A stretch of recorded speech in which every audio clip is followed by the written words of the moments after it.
पिछले काफी समय से देखता आ रहा हूँ कि किसी भी विषय की आड़ में राजपूत राजाओं पर प्रश्न खड़ा करने और उन्हें कायर करने वाले बुद्धिजीवियों की जनसंख्या बढ़ रही है। अद्भुत अद्भुत प्रश्न करे जा रहे हैं कि राजपूत वीर थे तो हार क्यों जाते थे, राणा रतन सिंह योद्धा थे तो उनकी पत्नी को आग लगाकर क्यों जलना पड़ गया, और सब घोषित इतिहासकार यहाँ तक कह रहे हैं कि सल्तनत काल के राजपूत शासक इतने अकर्मणी और कायर थे कि मुस्लिमों का प्रतिरोध तक नहीं कर सके।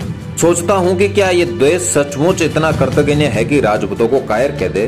सन 726 ईस्वी से 1857 ईस्वी तक सैकड़ों नहीं हजारों बार सामने हार देखने के बाद भी लाखों की संख्या में मैदान में उतरकर शीश चढ़ाने वाले राजपूतों पर यदि हम प्रश्न खड़ा करें तो हमें स्वयं सोचना होगा कि हम कितने नीचे गिर चुके हैं। आप कहते हैं कि हारे क्यों, तो श्रीमान शिकारी और शेर के युद्ध में शिकारी लगातार जीता रहा है, तो क्या इससे शेर कायर सिद्ध हो गया? नहीं श्रीमान, शेर योद्धा होता है और शिकारी कुर।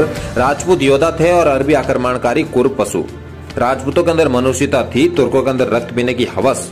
और यदि सच में आपको लगता है कि तुर्कों अरबों के सामने राजपूत बिल्कुल भी प्रभावी नहीं रहे, तो आप दुनिया की अन्य प्राचीन सभ्यताओं की ओर निगाह फेरिए और खोजिए कि मिस्र के फराओं के वंशज कहाँ हैं। ढूंढिए कि मेसोपोटामिया की सभ्यता का क्या हुआ।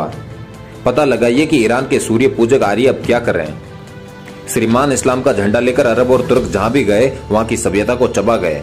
वो राजपूती थे जिनके कारण आज हिंदुस्तान की सभ्यता और हिंदुस्तान बचा हुआ है। उन्होंने अपने सरों से तोलकर इस मिट्टी को खरीदा नहीं होता तो आप अपने घर में बैठकर ये बुद्धिजीविता नहीं बगड़ाते, बल्कि दाढ़ी बढ़ाकर ये तय कर रहे होते कि शौहर को अपनी बीवी को कितने कोड़े मारना जायज है। तनिक सोचिए कि भारतीय राजाओं से मजबूत सैन्य उपकरण अपेक्षाकृत अधिक मजबूत और तेज घोड़े और ध्वस्त कर देने का इरादा लेकर आने वालों के सामने वे सैकड़ों बार गए और शीश कटने के बावजूद लड़ते रहे। इसके बाद भी जब आप उन पर प्रश्न खड़ा करें तो क्या साबित होते हैं आप? आपको जौहर अतार्किक लगता है तो यह आपकी दिक्कत है श्रीमान, पर अपने स्वाभिमान की रक्षा के लिए आग में जल जाने वाली देवियों के ऊपर प्रश्न खड़े करने की सामर्थ्य नहीं है आपकी, क्योंकि आप तो 40 डिग्री तापमान पर भी बिजली के लिए सरकार को गाली देने वाले लोग हैं श्रीमान। जलती आग में कूद जाने के लिए मर्द का नहीं स्त्री का कलेजा चाहिए, और हार दिखा रहे युद्ध में भी कूदकर शीश कटा लेने के लिए राजपूत का कलेजा।